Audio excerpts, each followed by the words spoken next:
has brought into activity thousands and thousands of people who are not members or associated with any political party. And I think, broadly speaking, what are emerging as the key issues of this election campaign are the issues of Gaza, Palestine, the question of neutrality, and the issue of people's welfare and housing in particular. And I think, on all three of those fronts, people are going to be presented with a very, very clear choice. Catherine Connolly on the one hand, and two candidates of Fianna Fáil, Fine Gael establishment on the other hand. And I think Catherine's positions are going to shine through and are actually, on those three issues, in line with the big majority of the population. The big majority of the population want Ireland to speak out unambiguously against the genocide in Gaza and to do everything we possibly can to oppose it, as opposed to the position of the government, which is to cynically triangulate between public support for Palestine and the demands and pressure from the US administration, US big business. Hence, they're attempting to water down the Occupied Territories Bill. They're turning a blind eye for over a year to the overflights, illegal, carrying munitions through our territory, the continuation of the export of dual-use goods to Israel.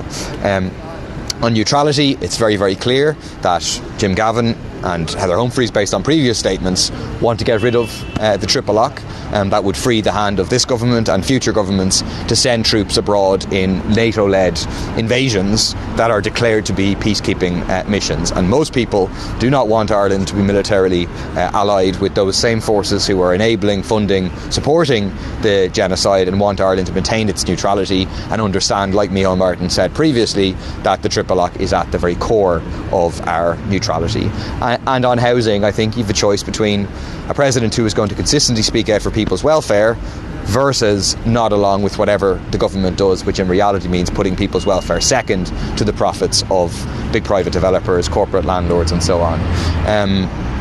It was interesting listening to Catherine on Morning Ireland. It was almost like she was there as a spokesperson for Hamas, which she's definitely not. I don't know if a spokesperson for Fatah will be on tomorrow. But it's bizarre in a sense that her comments that the Palestinian people have the right to self-determination and the right to choose their own government are being treated in some way as controversial. This is the position of the UN General Assembly. It is just in line with the principles of self-determination for a colonised people. And Catherine Connolly is absolutely correct to say it's not for Keir Starmer or any other Western leader to say who gets to be the government of Hamas, of the government of Palestine. It's for the Palestinian people themselves. We wouldn't have accepted at the end of the War of Independence that we can't vote for Sinn Féin because of what they've done in the course of the War of Independence. It's the right of the people themselves. And now I think an important question needs to be posed to Jim Gavin and Heather Humphreys. Do they also deny the right of the Palestinian people to self-determination? Do they agree with the Fianna Fáil Taoiseach that Palestinians do not have the right to self-determination? The other question that is very important now needs to be posed to Micheál Martin is we welcome the fact that he's saying that the genocidal intent of Israeli leaders is clear from statements, or some of their leaders is clear from very early on. But in that case, why did it take Micheál Martin over a year and a half to recognise the genocide? Why did it take him months before he even condemned Israel's actions? We were, from an early stage, calling out what was happening as a genocide, and Micheál Martin was disputing it. Micheál Martin was putting forward counter motions, deleting condemnations of Israel for their assault on Gaza. And it's hard not to see it as more of this tacking between public opinion and pressure from the establishment. Other things briefly, I'm in the middle of the AI committee at the moment where we've focusing on young people and AI, and one of the striking things this morning was the impact of these recommender algorithms run by the social media companies, which are AI driven. The young person in before us again confirms what lots and lots of research shows, that you just set up a social media account as a young person, you don't click to say you like any sort of extremist content, but within half an hour as a young woman you're being fed material which is promoting eating disorders, which is promoting self-harm, which is promoting suicide. As a young man you're being fed toxic masculinity content, the likes of Andrew Tate, far-right extremist and racist content, again, without clicking on anything, all to maximise the eyes, the eyeballs on your phone, on your computer, by the social media corporations. For us, it underlines the need with the bill to ban recommender algorithms for young people. This is the abuse of young people by big tech corporations to maximise their profit. And the final thing quickly is to say that there will be a big mobilisation on Saturday, 1 o'clock at the Garden of Remembrance, organised by United Against Racism and Lekela, with the support of the Irish Congress of Trade Unions and a huge range of organisations coming together against racism, coming together against the far right, in the context of the rise of racist violence that we saw over the summer in particular, and the vast majority of ordinary people in this country obviously being opposed to it. Now is the time to get on the streets, to show that very clearly, and to push this small minority back. What political parties will be at that rally? On Saturday? It's a good question. I know Sinn Féin, I think, support it, but have an event on in DCU at the same time. I am assuming that it's supported by the same party that supported the previous ones, which includes the Social Democrats. I don't know if Owen Hayes is coming or not. You'll have to ask Social Democrats that. If Maria Steen does become an official candidate, does that help or hinder Catherine? We'll see. I think it'll change the terms of the debate somewhat. I think, I've so far said Gaza, Palestine, neutrality, housing are the key issues in this debate. I think if Maria Steen stands, you will add an additional topic, no question, which is the question of abortion rights, women's right to choose, the question of gay rights and marriage equality will emerge as important issues.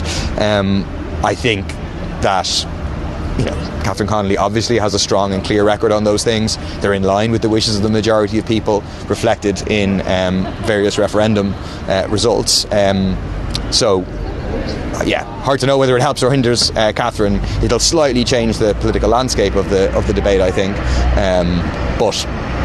I still think Catherine is in with a very good chance of winning. I think it is likely to come down to a fight between an electoral fight between Catherine and, I would say most likely, Heather Humphreys, to be honest. But we'll see one of the candidates of Fianna Fáil and Fine Gael. Deputy, do you agree with the comments Catherine Connolly made to BBC yesterday about Hamas being part of the fabric of the Palestinian people? I agree with the comments of Catherine Connolly. I think she was making in that statement a purely factual statement, which is an accurate one. The main and most important point that she was making, and I 100% agree with this, is that it is not for Keir Starmer, right, the head of a government which has armed the genocide, right? His hands are dripping with blood. It is not for him to say who gets to represent the Palestinian people. It's for the Palestinian people themselves. And it's completely wrong to construe that as political support for Hamas. I don't politically support Hamas. I'm a socialist. If I was in Palestine, I would not be a member of Hamas. I would be a political opponent of Hamas. But it's one thing to recognise that, but on the other hand to say it's the right of colonised people, one, to defend themselves, to struggle against colonisation, and two, to determine their own government. They have the right to do that themselves. So those two things are different. You know what I mean? Even you look at the US, you say it's the right of the US, the people in America, to elect who they want as president. I recognise that. I respect the fact that Donald Trump did actually get elected. That doesn't for a minute stop me being completely, utterly, 100% politically opposed to Donald Trump. Were you surprised then that Sinn Féin, Labour, Soc Dems didn't kind of support her comments yesterday, that they didn't back her against criticism from Micheál Martin, and that one Labour TD said she should retract her comments? Well, but I think, let's look at what actually people said, right? So yes, one Labour TD, who was Alan Kelly, came out and said she should retract her comments. And the others were asked their views on it and they didn't. Alan Kelly is an opponent of Catherine Connolly, has been clear. This was a story 4 weeks ago. We know that Alan Kelly opposes Catherine Connolly. For me, I think his opposition has been a good thing for the campaign because it's clarified, Alan Kelly is associated with coalition with Fine Gael, associated with water charges, associated with austerity. I think it's good for the campaign not to be associated and be an opponent of Alan Kelly. Then apart from that, the Social Democrats' comment supported the substance of her comment in reality, saying that it's the right, they said it's the right of the Palestinian people to decide who represents them, and I didn't see any negative comment from Sinn Féin. And that elections would seek the renunciation of violence. I mean, they went they didn't agree with her. But I don't think they justified the headline. I really don't. I know you don't write the headline, right? But the story is not left parties. What was it? Parties criticised. That isn't what happened. What happened was one TD, Alan Kelly, who's already opposed to Catherine Connolly, criticised her. And the others made statements which, from my view, broadly speaking, supported the substance of what she is saying, which is in terms of it's the Palestinian people themselves, it's for the Palestinian people themselves to determine who represents them and who's in their government. If Alan Kelly opposition is good for the campaign, how can Labour support? I mean, Alan Kelly is associated with water charges and coalition with Fine Gael. Surely the rest of the Labour Party is as well. Look, I mean, there's obviously a debate to be had within the Labour Party, and I presume a debate is happening inside the Labour Party. And if there's people in the Labour Party who are looking to the left as opposed to looking to Fianna Fáil and Fine Gael, and maybe are learning some lessons about the mistakes of being associated with Fianna Fáil and Fine Gael, the mistakes of coalition, that would be a welcome thing.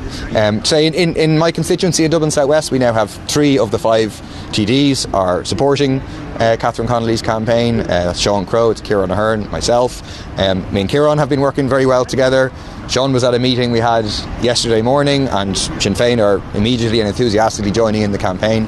So, the truth is, there's no divided left here. People are working well together and are bringing in thousands of new people into the campaign. But if Alan Kelly's association with that coalition is a problem for the campaign, then surely the same is the case for other Labour politicians who are in that government. That's like Jed Nash in the government. I mean, look, there's a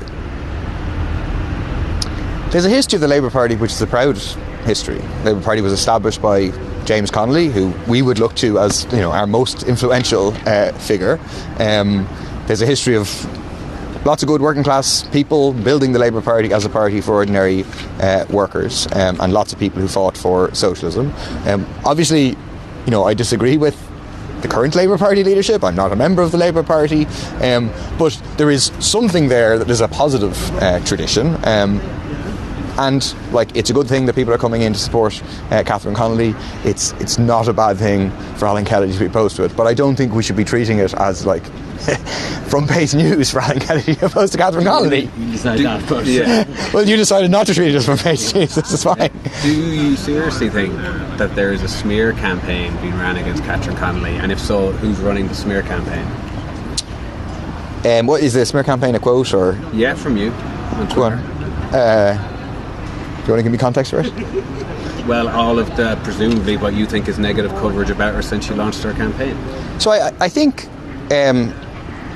yes, I think in general our media is the core of our media is in lockstep with the viewpoints of the political establishment of Fianna Fáil and Fine Gael, and I think Catherine Connolly is being treated in a certain way because she is the opposition to Fianna Fáil and Fine Gael. That isn't to make assumptions on any of your individual political views and so on, but the editorial line of the Irish Independent and the Irish Times is a pro-establishment editorial line. You can look on Palestine, on AI, you can look at almost any question. There are editorial lines which are largely in line with the views of the government. That's not the same as the smear campaign, though. I understand the kind of intellectual point you're making there. Well, it's the same as a proactive. Sure. Smear campaign seems like a proactive, coordinated campaign that's been ran against Catherine Connolly, and I don't think you actually believe that, or did you just say it? I don't think you or anyone else here has their puppet master strings and is pulling the strings of all the media to do a smear campaign. Okay, let me be very let me be very concrete. There was an article in the Irish Independent which said that Catherine Connolly did not applaud Zelensky. It said that. It said that. That put that question. No. That's not. Yes. Well, if you're referring to my piece. Yes, I'm referring to your piece. Could you get that article out before we finish? Could you get the article out? Fine. Mary Regan, Irish Independent. So yeah. The question and they. No, we're going to quote the article to you. Okay? Can we get the article, please? We will quote the article. But what happened is the Irish Independent piece, and I maintain that it said Catherine Connolly did not applaud, and we'll check this. And I put the question to her, and she said she did applaud. But you, as a journalist, did not go and watch the video to see did she applaud or not. I put the question to her. Yes, but you didn't you didn't clarify the fact that she clearly applauded. Now, I didn't applaud, right? And you can criticise me for not applauding, but she was implicitly criticised for not applauding when there's a video evidence there that says very... But this is a factual question, it's not an opinion. Did Catherine Connolly applaud or did she not applaud? There was a piece in the Sunday Independent. And she gave her answer. But you didn't clarify that yes, in fact, she did. That her answer was correct. No, you didn't. We're going to get the article here. We'll take a minute if we need to, because the I will be. It's not a smear campaign. Well, do you accept that the language is if you give me a second, I'm going to get the article up myself. Okay. Irish Sunday Independent, wasn't it? Because it was the biggest circulation newspaper, which did not clarify a simple factual matter. Mary Regan. And I thought that was incredible, I have to say. And I'm not sure it would have happened to Heather Humphreys or, here we go, from Gemma O'Doherty to Syria. On Sunday about Heather Humphreys. I'm sure it will. Let's say.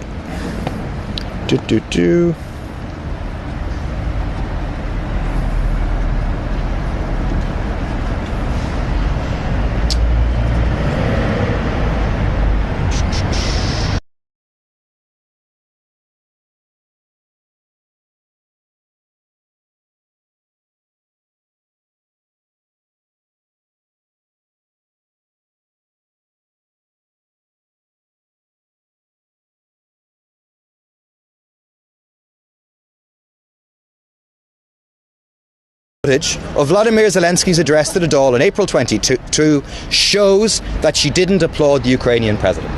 That is an. Sorry, read. That is no. There's a sentence. Her answer. Yeah, I will. She insists she did. I stood and I clapped. So let's get that out of the way in the first place. Yeah. No. It's not included in the piece. You know it's not included. It's included as a quote from her. It is scandalous. It is utterly scandalous. You wrote the sentence that video footage showed she didn't clap, when in fact the video footage shows that she did clap. I think that's scandalous. I think that amounts to a smear. I think it's scandalous that the Sunday Independent wrote something. No. I'm saying a particular. A campaign is something that goes on over a period of time. Do you think that's good journalistic practice? Do you think it's good journalistic practice? Your questions, Paul. That's not the way it works. We're here to ask you questions. You can answer them or not. Exactly. It's up to you. But does a campaign? You've given us one example. Does a campaign not mean a protracted series of similar incidents over a period of time? So I haven't said that I don't believe that there is some puppet master running a coordinated smear campaign or whatever. I think there's a series of hostile media interviews and pieces for Catherine. If you go to the Rupture website, I wrote an article which referenced a number of these. There was that piece in the Sunday Independent. There was a piece the prior day in the Irish Times, and since then there's been a series of more. I might write a new article about them, but it's fine. That's like, we're prepared for this. We don't expect a friendly media. We expect a hostile media, and I think Catherine is going to win nonetheless. But I think it is worth people going and checking that. For example, people can watch this engagement and see, like, there's a lie in that Sunday Independent piece that was not corrected when the video footage is very clear. Just to clarify the Sunday Independent piece, you said you had it there. I think you were starting to read that quote. From memory, there was a lengthy quote straight after that from Catherine Connolly, outlining what Catherine Connolly said, where she said something like she didn't stand, but she did applaud, something along those lines. No, she stood and she clapped. Yeah, and the video footage says that. Like, it is included in the piece. In a quote from her, but it doesn't clarify. There was a video that claimed, because of the video footage that was made available, showed her not clapping. So I put that to her, this is the video, did you clap? It's called a question. That's what you No. I'm sorry if the answer, and it would, like what journalists print isn't suiting your agenda, but like what you printed. I'll say it again. I'll say it again because it seems not clear to me here. Right? The article says this, out of quotes: video footage of Vladimir Zelensky's address to the Dáil in April 2022 shows that she didn't applaud the Ukrainian president. Yeah, because that's inaccurate. She did, and so I hope that a correction is now going to be printed. Well, she got the opportunity to reply. Well, no, she got the opportunity to say that she did, but the reader would be left with the impression that the video footage shows that she doesn't. She says she did. It's not clear to me. For me, it's shocking. There was like 3 or 4 bars of answering that question. Yeah, sure, but the question is whether you believe her. You say that she didn't. The video footage shows she didn't clap. She says she did clap. It's clearly designed it is reasonable to assume that is designed to suggest that she's not telling the truth in that, when you could have told your readership that I went to check the video and you might want sure. to read a lengthy quote as well, just again for. Okay, I stood and I clapped. So let me get that out of the way first. She says, but we have a statement where the analysis by the media is around the duration and intensity of my clapping. It's a poor reflection of debate in this country. Correct. Yeah. And if you would like to know what I felt as I clapped, I felt a sense of horror with what was going on in the war. As a mother, as a woman, and as a TD, I felt the horror of war. I can see why they were clapping, but perhaps a dignified silence would have been better. But the point is, the Sunday Independent printed an article, but I think you should do a correction. We're not going to agree, so there's no point standing here. Certainly, but if those want to question, is TDs to be doing, I'm sure. Well, I think the journalism and the media has a very important role to play in our public debate in general, in the presidential election, and I think it's fair enough for it to be questioned. People should question the veracity of a newspaper that prints things like that, saying that the video footage shows someone didn't clap when in fact they did clap. Again, for me, it's not that important whether she clapped or she didn't clap, but I think that is problematic. But you're the one who claimed it was a smear campaign, and that language amongst people, amongst activists online and in the real world is... Presumably they read it like a normal human being and go, Jesus, who's in control of this smear campaign? It's the big old media, and you essentially ascribed intent to the Sindo and intent to Mary there to misrepresent. I don't believe that was accidental. Yes.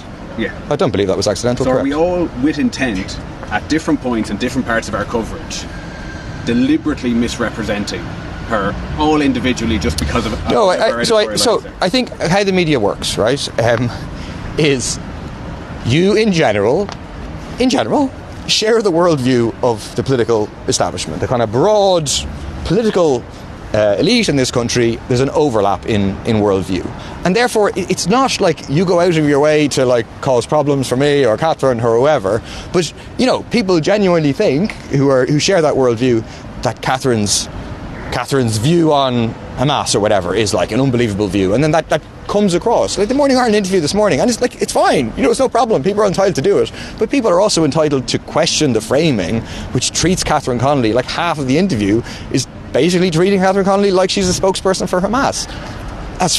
Again, it's your right to do it. It's our right to answer it as we want. If she was a better interviewer, she would have been able to deal with those questions better. She didn't. I thought she did a great interview. I listened to it on a playback this morning. I genuinely do. I can show you a message. I can show you. I sent a message to Catherine this morning saying it was a great interview. After I heard it, I genuinely think she did a good job. Yeah. Okay. Well, it's quite unfair to stand here and think like journalists. Like it's not really the avenue.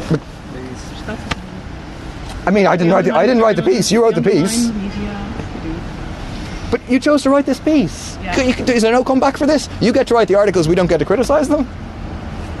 You have a lot of power here, like all of you as journalists, and how you choose to frame your stories has power, and it's fair enough in the public debate for us to criticise them. Is that not absolutely fair? Thank you very much.